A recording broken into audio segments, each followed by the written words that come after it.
Vamos falar da estrutura de repetição agora do laço do while.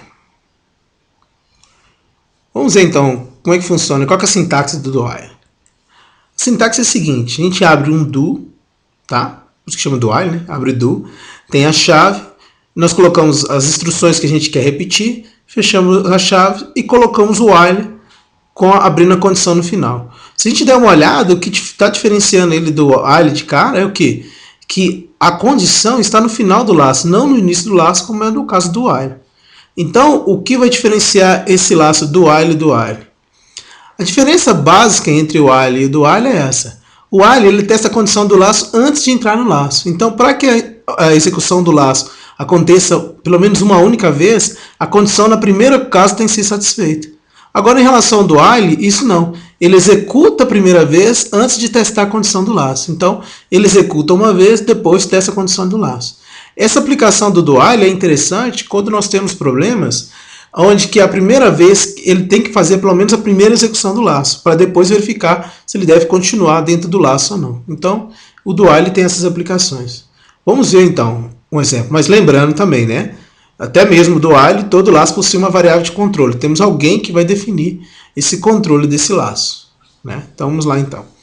Então, um primeiro exemplo aqui, né? Seguindo aqueles sempre dos exemplos que a gente está fazendo, nós vamos imprimir os números, né, de 0 a 9 na tela.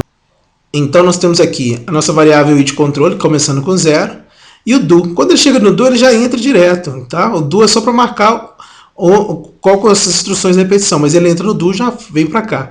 Imprime na tela o valor 0, depois incrementa o valor de i e faz o teste. Então, no caso, ele vai testar 1 menor que 10, então ele volta lá, imprime 1 e vai fazendo esse processo todo aqui de novo. Então, a inicialização da variável de controle, o incremento da nossa variável de controle e esse aqui é a expressão relacional que, quando ela é falsa, define a parada do laço também.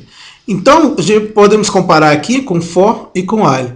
Então, esses três programas eles são idênticos. Todos eles imprimem os números de quê? De 0 a 9 na tela. Vamos ver um outro exemplo do while.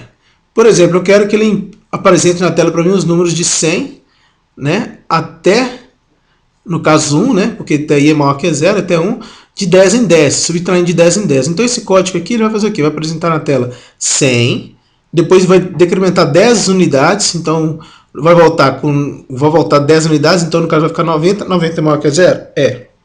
Volta lá em cima e apresenta o 90. E vai fazendo isso aqui, passo a passo, né, até chegar no 10. Então eu vou mostrar os números de 100 a 10, né, pulando de 10 em 10, de forma decrementando. Então isso aqui é uma aplicação do nosso laço while também. Nesse exemplo, nós vamos ver uma boa aplicação para o laço do while. No laço while anterior, nós estávamos fazendo uma condição para forçar o usuário a digitar um valor positivo. E enquanto esse valor não acontecesse, a gente ficava repetindo. Então, para o do while é interessante, porque o código fica um pouco menor. Então, a gente vai olhar do, pede a pessoa para digitar, digite o inteiro positivo, C em N, certo? Se o valor que a pessoa digitou não foi o valor N, né, C em N, o que acontece? Ele vai perguntar lá, por exemplo, a pessoa digitou menos 2. Menos 2 é menor que 0? Menor ou igual a 0? É. Ele volta lá para cima. Digite o inteiro positivo. A pessoa digitou 0. 0 é menor ou igual a 0? É. Volta lá para cima. Então, ele vai ficar aqui repetindo esse laço aqui várias vezes, né?